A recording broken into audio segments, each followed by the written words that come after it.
बिस्मिल्लाहिर्रहमानिर्रहीम अस्सलाम वालेकुम all of you and welcome back to the channel.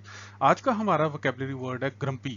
Grumpy का मतलब क्या होता है, पार्ट्स ऑफ स्पीच में किस फैमिली के साथ इसका ताल्लुक है और सेंटेंसेस में इसका इस्तेमाल कैसे करते हैं। To know about this all things without any further ado let's give it a start.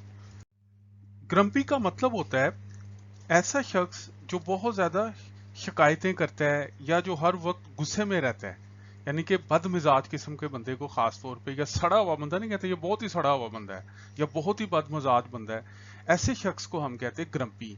और पार्ट्स ऑफ स्पीच में इसका लिंक है एडजेक्टिव के साथ। और आपको पता है एडजेक्टिव्स क्या होते हैं? An adjective is a word that describe a noun, यानी कि जो कि क्वालिटी बयान करता है अच्छी या बुरी, उसको हम कहते हैं एडजेक्टिव।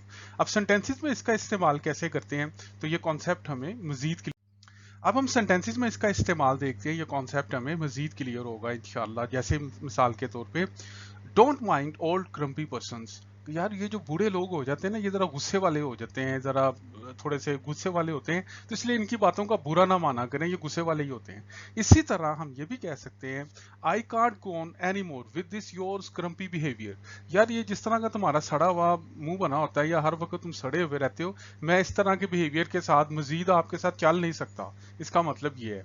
इसी तरह हम ये भी कह सकते हैं, why are you so grumpy today. यार आज आप इतने सड़े हुए क्यों हैं, खैर है, समथिंग रॉन्ग, कोई मसला है क्या आपको? तो मेरा ख्याल है ये कॉन्सेप्ट आपको क्लियर हो गया। तो thank you so much guys for watching the video. If you like the video please hit the like button and don't forget to subscribe the channel. अल्लाह निगहबान।